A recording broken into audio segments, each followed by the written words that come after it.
Welcome to the episode 3 of the mysterious twins who alter the fate of the future and of course themselves. This is episode 3 of the story so far. If you are yet to follow the story so far, kindly check the description below where you can see the link that cover for the episode 1 and the episode 2, and of course we can continue with the story. We started the story by how these mysterious twins were conceived by their parents, Nympha and Miri, in the village of Mambili by the use of dark magic, and how the people of Mambili had to send them away into the forest so that the author of magic doesn't bring a dead repercussion upon the village.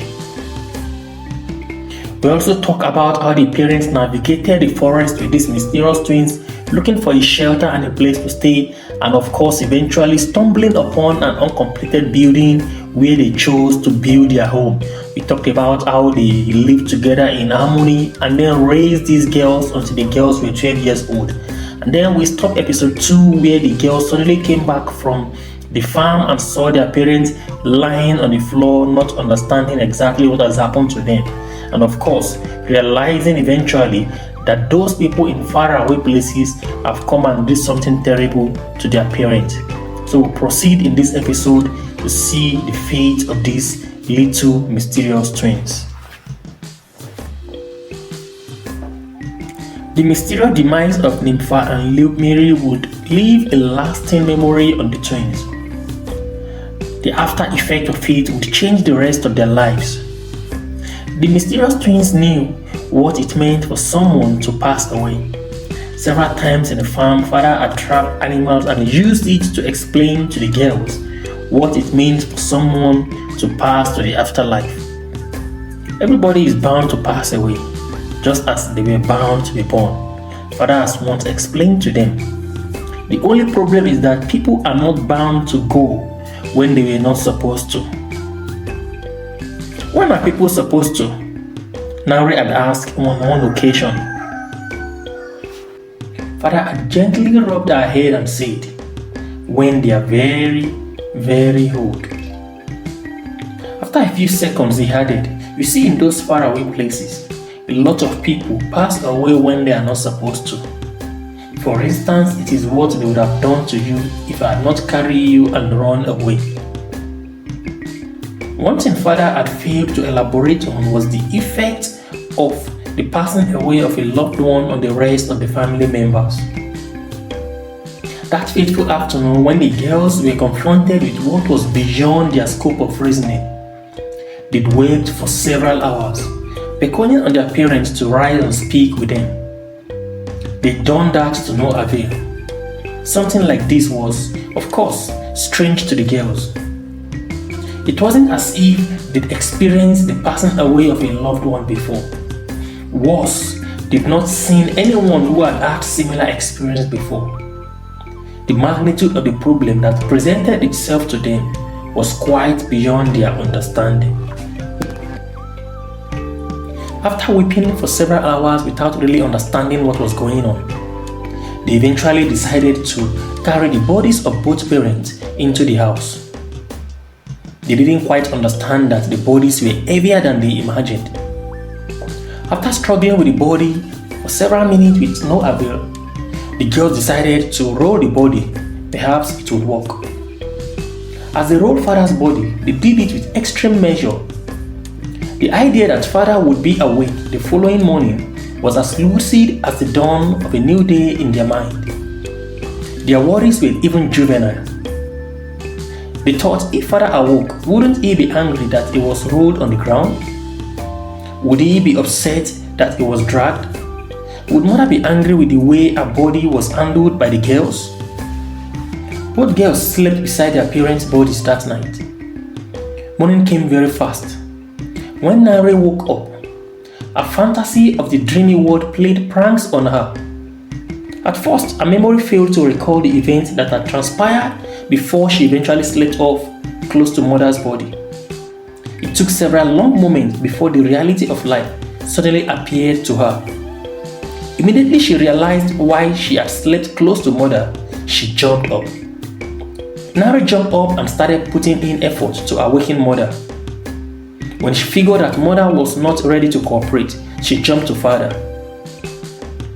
By now, she had beginning to weep. Her efforts to wake father ended up waking Nana. The younger girl awoke to the state of obliviousness. She stared at her twin sister and wondered why she was disturbing father. And then in a flash, the new phase of life they were suddenly dropped in her mind. She jumped up and started frantically eating father. Their effort that morning lasted for several hours without yielding any result whatsoever. The girls eventually resorted to weeping as an alternative. By the time nightfall started approaching the second day, Nana had started to weep again. It was obvious that the girls were suffering from confusion of the mind. For one, they were hoping that their parents would in the long run awake and give them the sweet, sweet embrace they gave them every day. On the contrary, there was this strange urge that kept telling them that it was over, which explains their long moment of crying. The second night was more like the first night. They cried and cried until they slept off. The following morning was way different from the previous. Nari awoke to a pungent smell mixed with a tinge of sickening sweetness. In her 12 years of living, she had never perceived such distinctive and unforgettable smell. The odor was indescribable to her knowledge. When she glanced at mother's body and her memory triggered to their predicament, she tried to subdue the wellspring of pain that rose in her chest. She failed in the first attempt. She was sobbing before she knew it. The deadly odor that awoke her seemed to be a very great distraction to her sense of thinking. She quickly awoke her sister, who upon being sensitive to the pungent smell immediately covered her nose with her hands. When she attempted to ask what was happening, she realized that she'd lost her voice to constant weeping. And then her memory suddenly became active. When she stared at the bodies, she was surprised that she couldn't weep anymore. She alternatively arose indifferently and slowly walked out of the house. A few minutes later, when Nari stepped out, she found her sister lying at the exact position they found father's body just 2 days ago, and then facing the sun. The anger that swelled within Nari that morning was totally beyond her control. "What is wrong with you?" she demanded amidst tears. "What are you doing?" "I want to go to where father is." Even Nana was surprised the ease at which those words left her mouth. A few minutes later, they put themselves together and agreed to go back inside. Immediately they stepped inside the house. The pungent smell attacked them as though it had been waiting for this very moment. Without asking the other, both girls rushed back outside and deeply inhaled the fresh air that was freely available. They couldn't quite understand why they were so sensitive to the sickening smell or what exactly was producing such terrible, terrible odor. "What was that?" Nana asked with confused curiosity. Nari started to blink unsteadily. She stared awfully towards the entrance of the house.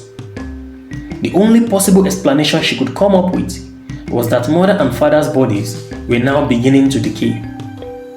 When she tried to explain it to Nana, the younger girl refused to admit it. Instead, she ran inside and sat next to father's body, despite the deadly smell the body produced. By afternoon that day, the girls had fully admitted that father and mother had actually passed away and would never return to them. Nari suggested to Nana that they pay their last respect to mother and father by burying them. The first major problem they had to deal with was digging the graves. Should they lay them together in the same grave? Should they start to dig just outside the house? They realized that the task was actually more difficult than they had anticipated. They spent the rest of the whole day digging, and when nightfall came, they'd barely gone beyond 2 feet deep. Nari suggested they stop for the day. They should take some rest. They would continue the following day. Nana always trusted her sister whenever she made a suggestion. She quickly subscribed to what she had suggested. When they entered the house, the pungent smell had unbelievably elevated and covered everywhere, including the other rooms. It strangely occurred to them that the smell had actually been breezing outside, but they'd been too busy to have noticed. From the way of things, it was practically impossible to sleep in the house tonight, except the bodies were moved and some kind of purifications were made. This new challenge seemed to be beyond what the girls could deal with. If they decided to move the bodies, that was another challenge on its own. After much deliberation, they made a decision that not only revealed the bravery in them, but also the depth of the love they had for their parents. They simply brought out the lamps in the house, illuminated the outside darkness, and then they resumed digging. They felt walking through the night was their only chance of surviving one more day. Their strength didn't last as they had hoped, but their conviction to get the work done kept them going. Before the dawn of the next day, they'd been able to level the ground to about 5 feet deep beneath ground level. Dragging and rolling the overweight bodies out wasn't so difficult, and that may be because they had already programmed their mind and got adjusted to the reality of life. Crying was now a common phenomenon, but amazingly, all through their time of digging the lone grave, the thought of crying didn't even cross their mind. The prospect of digging 2 graves seemed like an extra work, considering the effort it took to dig one. In fact, the idea of 1 grave for both of their parents supported the hypothesis that they would continue to be together wherever they were. As they rolled the bodies into the grave, the implication of what they'd been doing for the last several hours became strangely clear to them. They were paying their last respect to their parents by hiding their bodies beneath the ground. Covering the hole was quite easier than digging, of course, but again, covering the hole was difficult than digging. The juxtaposition of it being the bodies lying in the hole. At first, Nana objected that they covered the hole, but then Nari understood that she was only being emotional. She allowed her express her emotions. After some time, the younger girl painfully accepted her fate. This was the last time she would set her eyes on mother and father. Though mother and father were gone and buried, the secret they kept while alive was not buried with them.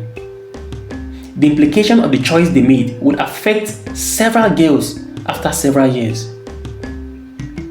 The things they failed to amend would leave a long-lasting impact on the girls and would perhaps haunt several other people several years to come.